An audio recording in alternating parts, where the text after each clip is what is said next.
Oh, hi. Didn't see you there. Welcome to day 17 of Lose the Jelly, and whoop whoop, ninjas. So, for those of you in the know, you obviously have a great idea of what this episode is going to be about. And for those of you that don't and may not know me, I am a big fan of ICP. Their fans are called juggalos. We're not going to get any more into that because we don't have enough time for that. So, as I've been talking about taking accountability and really being honest with yourself, that's what this whole thing is about. I want to be transparent as possible. I want to be as straightforward with myself and with how I feel with every single one of you, because that's what this is all about, is becoming better, loving yourself, loving myself, and trying to find happiness. So what we're going to talk about today is the idea of being accepted in a group that accepts everyone. So in the realm of ICP and psychopathic records, which again, if you don't know what I'm talking about, just, I swear to God, do one quick Google search and you'll know exactly what's going on. In that realm, at least how I was introduced to it, was that everyone is accepting of everything. Every single thing. And that includes being fat. And not a surprise here, a lot of the fans of ICP are overweight. A lot of them are. There's, I would say it's a good 60-40 split. 60% of ICP fans are fat, 40% are in shape and good looking. And of course, obviously, the other 60%, there's about 30% of those who are hot.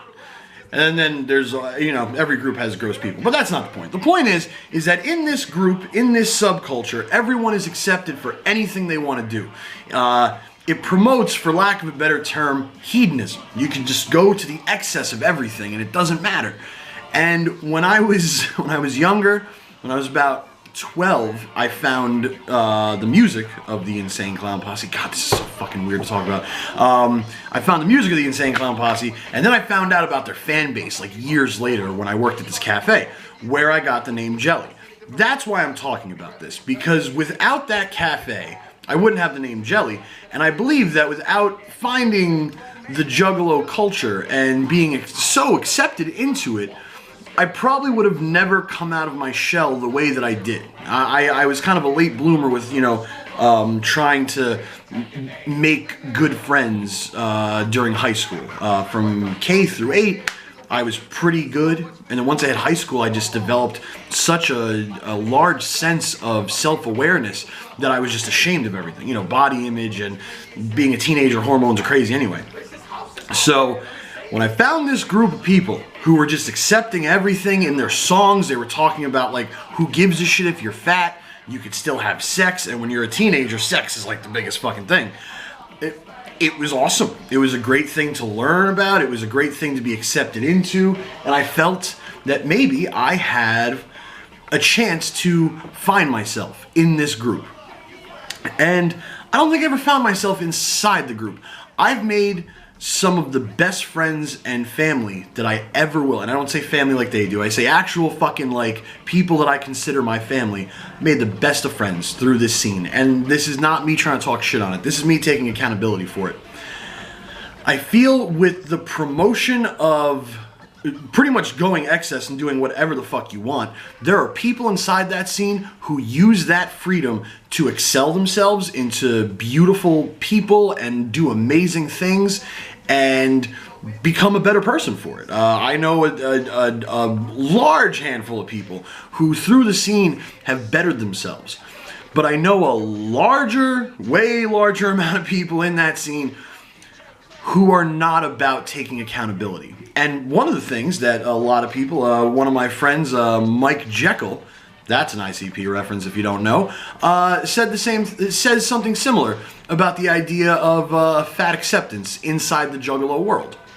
If you're not aware, there is a rapper, his name is Jamie Madrox, who was on the label, and he would talk about, chubby love. God, this is so fucking corny to actually talk about in a serious way. But he would talk about chubby love and how, if someone's fat, you should just still have sex with them.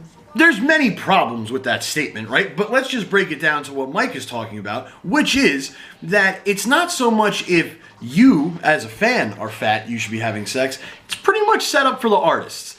Like, no one's running to have sex with some random fat guy. Completely understandable. No one's going to do that. But if you're an artist, you play that into your whole role, as Jamie Madrox once did. But the thing about Jamie Madrox, if you don't know, is that Jamie Madrox has become very thin. Why? Because you should take care of your body, and you should love your body in any way that it is, but you should also think about long-term effects of being unhealthy. And that's exactly what that guy did, and it was a smart move, and I applaud the guy for it. It's great. But this isn't about me shitting on the juggalo scene. This isn't about me shitting on people who want to be fat and find a certain comfort in that. You do, go you. This is about me bringing up a certain point which I feel is very important, and I feel a lot of people who are in that scene may relate to, which is when you are in a community that is so accepting of anything, there is a degree of fake, there's a degree of false there, which is, I can tell you now, rarely did I ever have conversations with people in that scene, up until recently.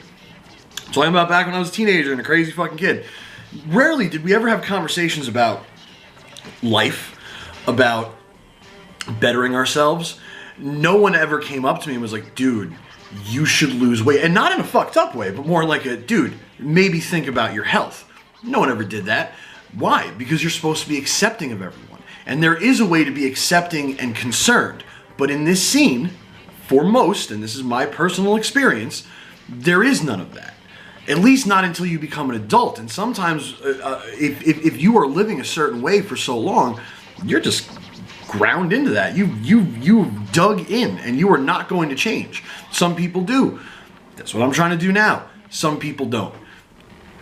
Also, being in a scene like that is so accepting, and it doesn't matter what you do or what you look like, and this isn't just being fat, this goes for everything. This goes for taking drugs to a crazy excessive amount, drinking to a crazy excessive amount, performing small, stupid crimes. There's no accountability. There's no one there to say, hey, stop it. And there's no pressure, or there's no even idea to bring up that you should be changing and you should be growing.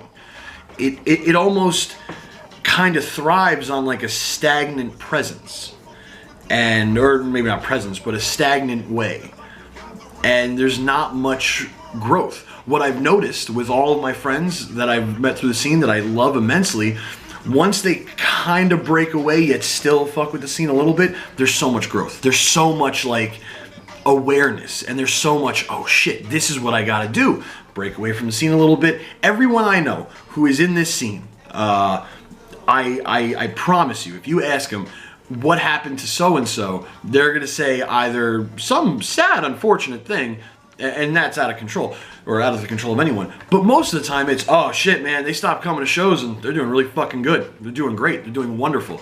All of my friends that I know who have stepped away from the scene have done immense personal, financial, and mental growth. And it's beautiful to watch.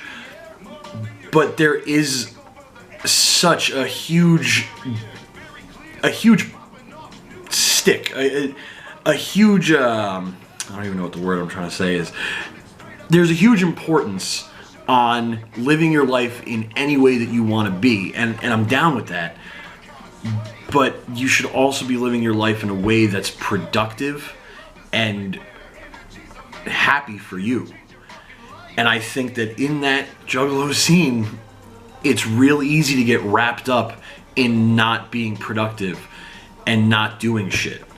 When I was 16, 17, and I was really getting into that scene and like investing all of my time in that, I could have been doing a lot of other shit. And, you know, maybe if I did other shit, I wouldn't be where I'm at now. I wouldn't be, and I'm not saying that in a bad way. I probably wouldn't be living in a nice place that I like right now. I wouldn't have the amazing support system that I have right now. But there's no outside or internal pressure to change. And until we all kind of grew up. And maybe that's what it is. Maybe it's just growing up. Maybe it has nothing to do with the scene. Maybe the scene is just some external fucking thing that I'm bringing into just to place an easy blame on. You could say that. But I know now that the friends that I made through there are the most supportive and honest and trusting people that I've ever met. And I'm so fucking happy to know them. And maybe that's what this is about. Maybe this is about me trying to bring up that, you know, a lot of the support system that I'm getting is through this weird fucking subculture that everyone shits on, right? Could be that. But it's also about how easy it is to get wrapped up into bullshit in scenes like that, and how it's easy to lose sight of self. And that is what I am trying to do, is find myself. And when you are wrapped up in a mob or cult mentality, which you can argue with me all day if it is or isn't, it is. It's almost like you never find yourself. You never find you. And apparently being a juggalo is about embracing your individuality. If you've been in the scene for even 5 days, you would know that's not true. That is not supported. That is not kept up at all. And thank fucking God, I have found people within the scene who are independent, who are supportive, and who love me, and who will now say, hey, get your fucking shit together. Because without that, I don't know where the fuck I'd be. So I'm going to cut this video not short at all, because we're coming up on 12 minutes. I've ditched the new format for this video only, because had the ICP reference and Sunny reference in the back all wrapped up into one. Also, the lighting here is amazing and I'm loving it. And I knew this video, I couldn't wrap up anything that I wanted to talk about with the juggalo scene within this amount of time. I'm probably going to talk about it a lot more in other videos, because I think that, for me, being in that culture was like the biggest part of my teen years, which I feel morphed and made me into what I am now, for all the good and all the bad. So here's to all of you, every single one of you, fucking down-ass juggalo or not. Follow me on Snapchat, Twitter, YouTube, Facebook, Instagram. This is YouTube, at Lose the Jelly. And yeah, stay very weird, which everyone in the ICP world, very, very weird.